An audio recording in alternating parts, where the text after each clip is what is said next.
प्यारे भक्तों, भगवान श्री हरि विष्णु को धन, ऐश्वर्य और समृद्धि का स्रोत माना गया है और उनकी कृपा से धन, सुख और सफलता की कभी कमी नहीं होती। यदि आप आर्थिक तंगी, कर्ज और धन की कमी से परेशान हैं, तो भगवान विष्णु का यह मंत्र आपके लिए चमत्कारी साबित हो जाएगा। इस मंत्र के नियमित 108 बार जाप करने से व्यापार और करियर में अपार उन्नति प्राप्त होने लगेगी। घर में स्थायी रूप से लक्ष्मी का वास होने लगेगा। सभी प्रकार की नकारात्मकता और आर्थिक बाधाएं समाप्त हो जाएंगी। जो भी भक्त सच्चे मन से विष्णु जी के इस मंत्र का जाप करता है, उसे अपने जीवन में धन और सफलता की कभी कमी नहीं आती है। इसलिए प्यारे भक्तों, इस मंत्र का जाप अवश्य करें। यह मंत्र बहुत ही चमत्कारी और अद्भुत मंत्र है। इस मंत्र का प्रभाव तुरंत ही दिखाई देने लगता है। इस मंत्र को आपको नियमित 108 बार जाप करना है। अगर आप भगवान विष्णु का आशीर्वाद प्राप्त करना चाहते हैं तो इस वीडियो को लाइक और चैनल को सब्सक्राइब जरूर कर दीजिए और कमेंट बॉक्स में जय विष्णु अवश्य लिख दीजिए। तो चलिए भक्तों, मंत्र का जाप करना प्रारंभ करते हैं। ओम नमो भगवते वासुदेवाय धनम मे देहि शीघ्रम्। ओम नमो भगवते वासुदेवाय धनम मे देहि शीघ्रम्। ओम नमो भगवते वासुदेवाय धनम मे देहि शीघ्रम्। ओम नमो भगवते वासुदेवाय धनम मे देहि शीघ्रम्। ओम नमो भगवते वासुदेवाय धनम मे देहि शीघ्रम्। ओम नमो भगवते वासुदेवाय धनम मे देहि शीघ्रम्। ओम नमो भगवते वासुदेवाय धनम मे देहि शीघ्रम्। ओम नमो भगवते वासुदेवाय धनम मे देहि शीघ्रम्। ओम नमो भगवते वासुदेवाय धनम मे देहि शीघ्रम्। ओम नमो भगवते वासुदेवाय धनम मे देहि शीघ्रम्। ओम नमो भगवते वासुदेवाय धनम मे देहि शीघ्रम्। ओम नमो भगवते वासुदेवाय धनम मे देहि शीघ्रम्।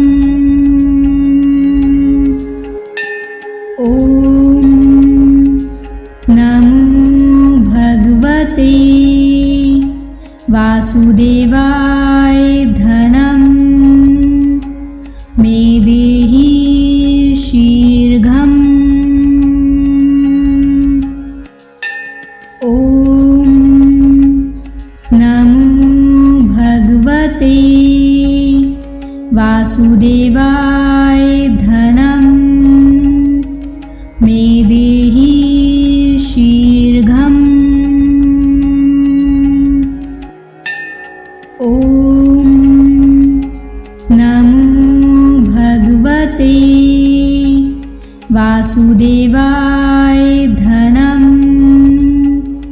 मे देहि शीघ्रम्। ॐ नमो भगवते वासुदेवाय धनं मे देहि शीघ्रम्। ॐ नमो भगवते वासुदेवाय धनं मे देहि शीघ्रम्। ॐ नमो भगवते वासुदेवाय धनं मे देहि शीघ्रम्। ॐ नमो भगवते वासुदेवाय धनं मे देहि शीघ्रम्। ॐ नमो भगवते वासुदेवाय धनं मे देहि शीघ्रम्। ॐ नमो भगवते वासुदेवाय धनं मे देहि शीघ्रम्। ॐ नमो भगवते वासुदेवाय धनं मे देहि शीघ्रम्। ॐ नमो भगवते वासुदेवाय धनं मे देहि शीघ्रम्। ॐ नमो भगवते वासुदेवाय धनं मे देहि शीघ्रम्। ॐ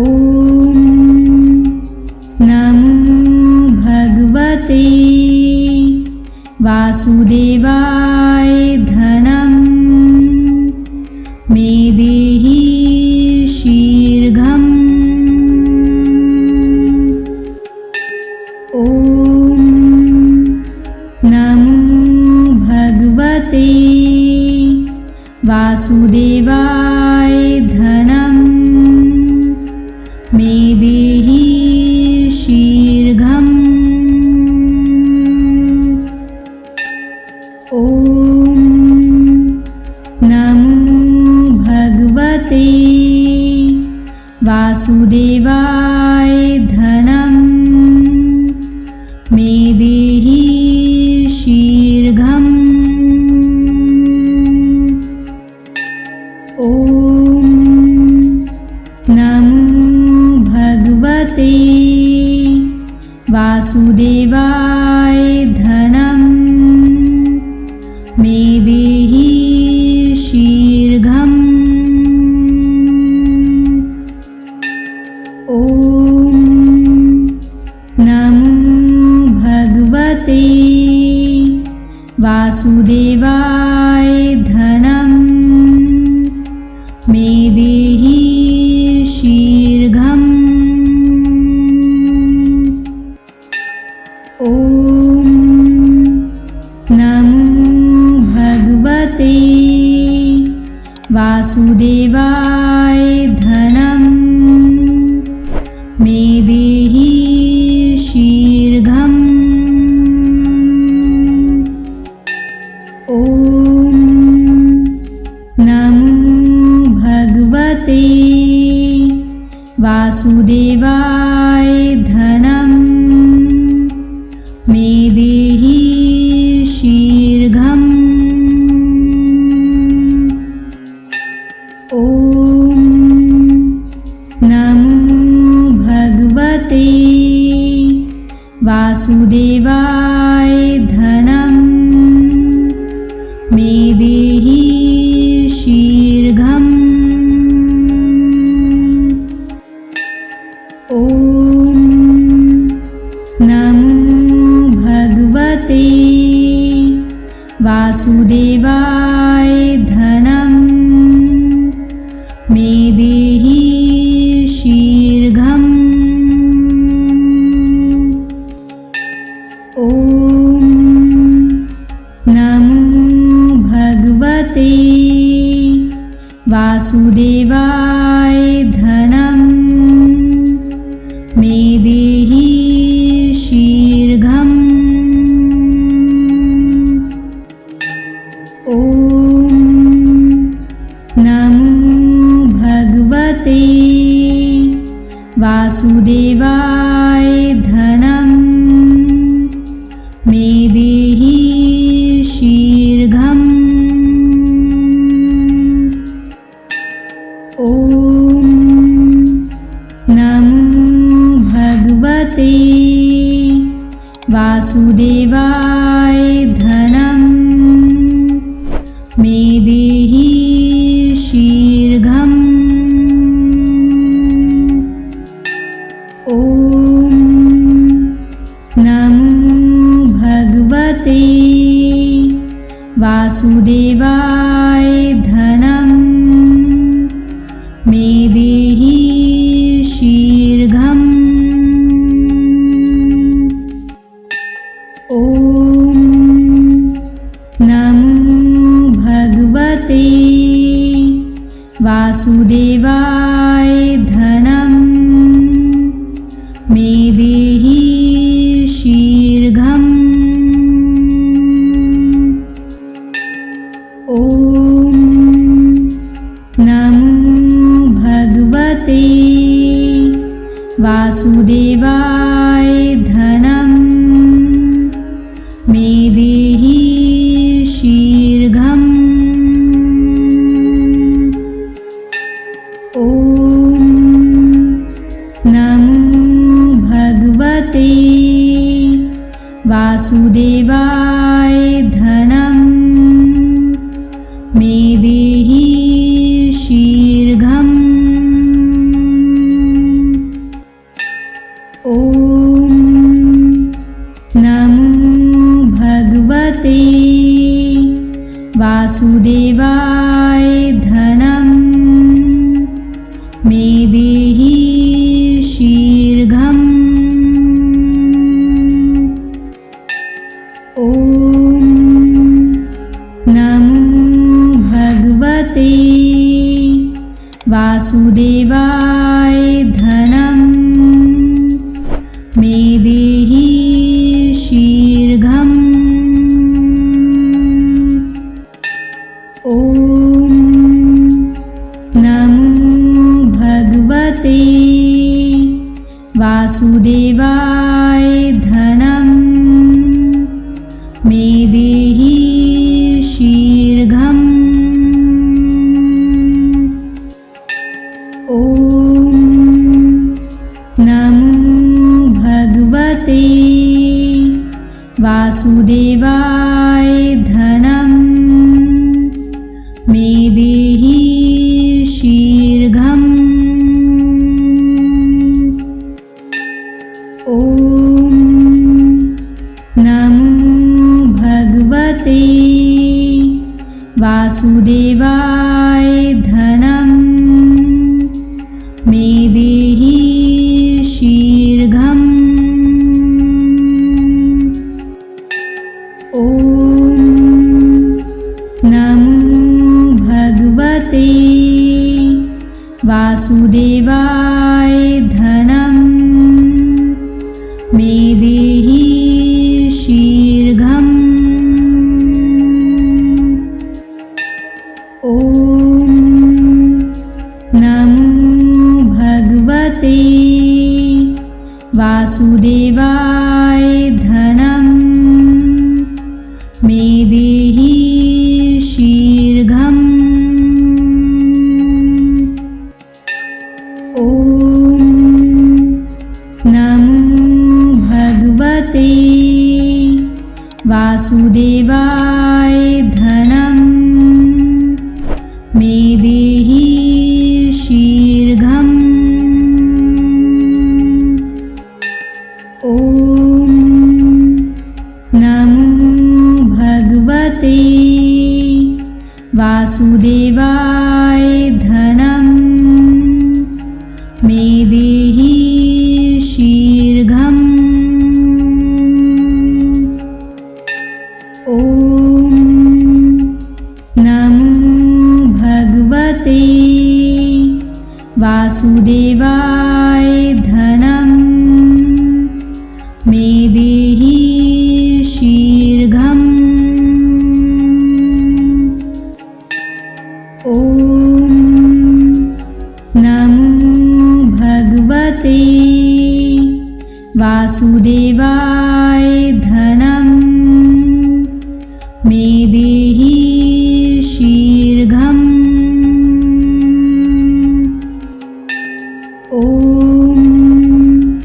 नमो भगवते वासुदेवाय धनं मे देहि शीघ्रम्। ॐ नमो भगवते वासुदेवाय धनं मे देहि शीघ्रम्। ॐ नमो भगवते वासुदेवाय धनं मे देहि शीघ्रम्। ॐ नमो भगवते वासुदेवाय धनं मे देहि शीघ्रम्। ॐ नमो भगवते वासुदेवाय धनं मे देहि शीघ्रम्।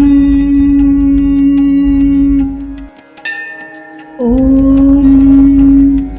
नमो भगवते वासुदेवाय धनं मे देहि शीघ्रम्। ॐ नमो भगवते वासुदेवाय धनं मे देहि शीघ्रम्। ॐ नमो भगवते वासुदेवाय धनं मे देहि शीघ्रम्। ॐ नमो भगवते वासुदेवाय धनं मे देहि शीघ्रम्। ॐ नमो भगवते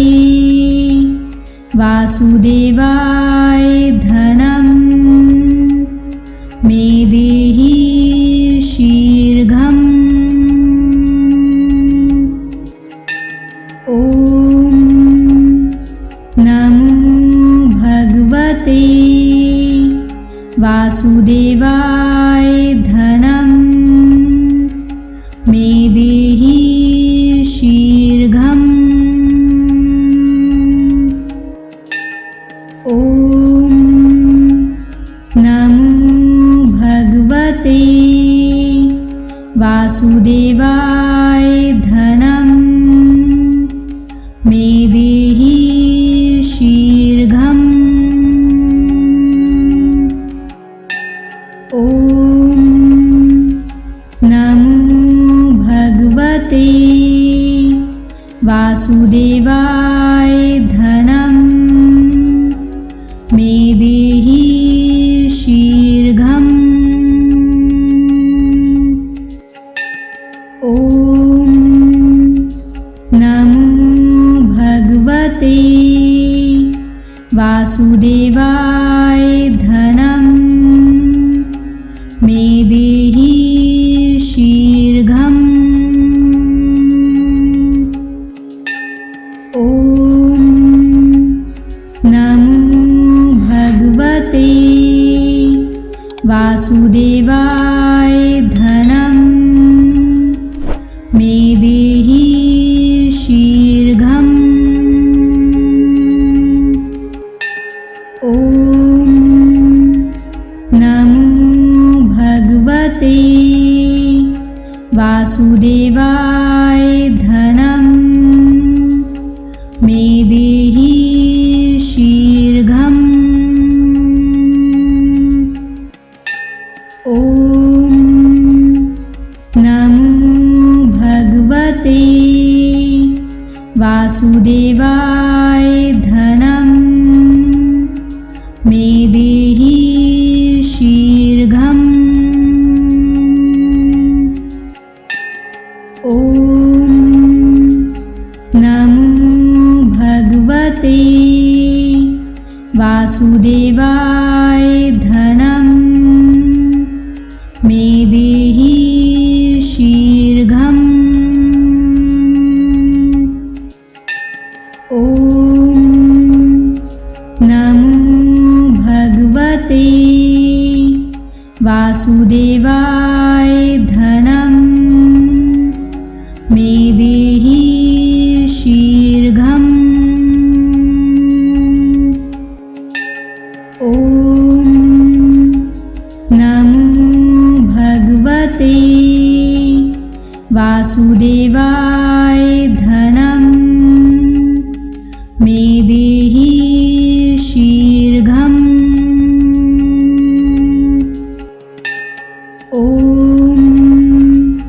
नमो भगवते वासुदेवाय धनं मे देहि शीघ्रम्। ॐ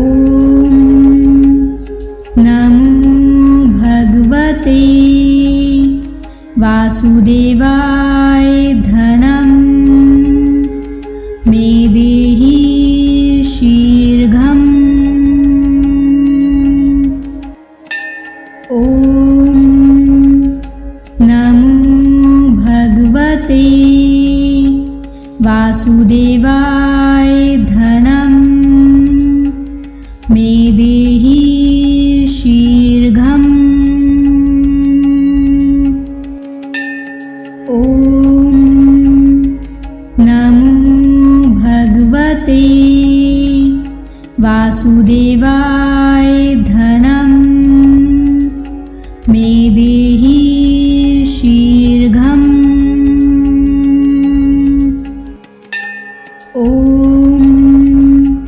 नमो भगवते वासुदेवाय धनं मे देहि शीघ्रम्। ॐ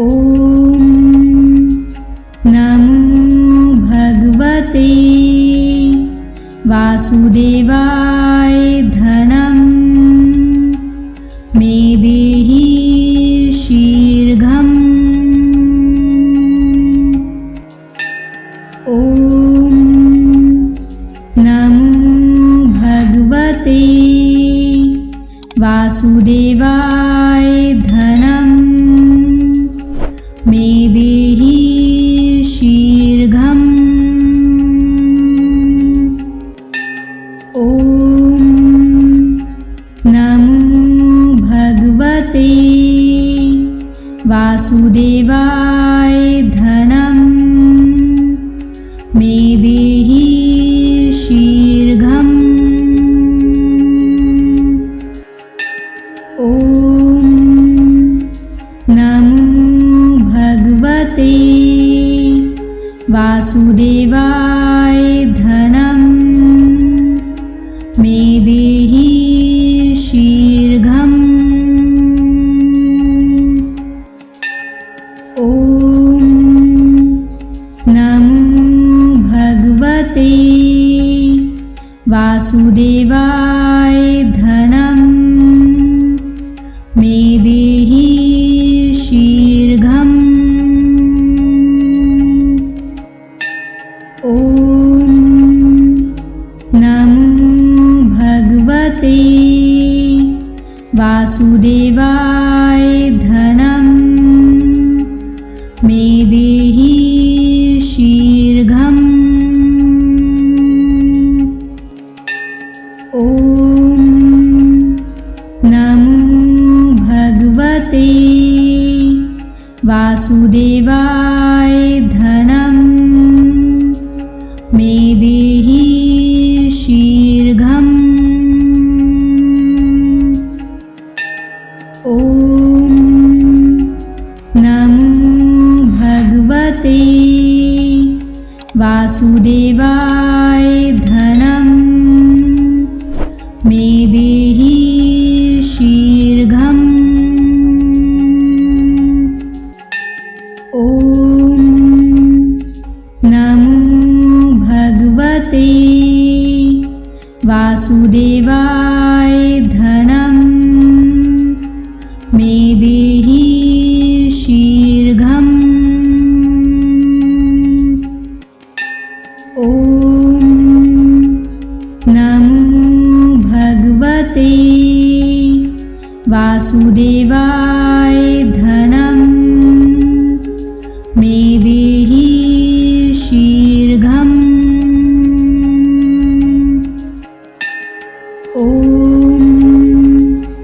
नमो भगवते वासुदेवाय धनं मे देहि शीघ्रम्। ॐ नमो भगवते वासुदेवाय धनं मे देहि शीघ्रम्। ॐ नमो भगवते वासुदेवाय धनं मे देहि शीघ्रम्। ॐ नमो भगवते वासुदेवाय धनं मे देहि शीघ्रम्। ॐ नमो भगवते वासुदेवाय धनं मे देहि शीघ्रम्।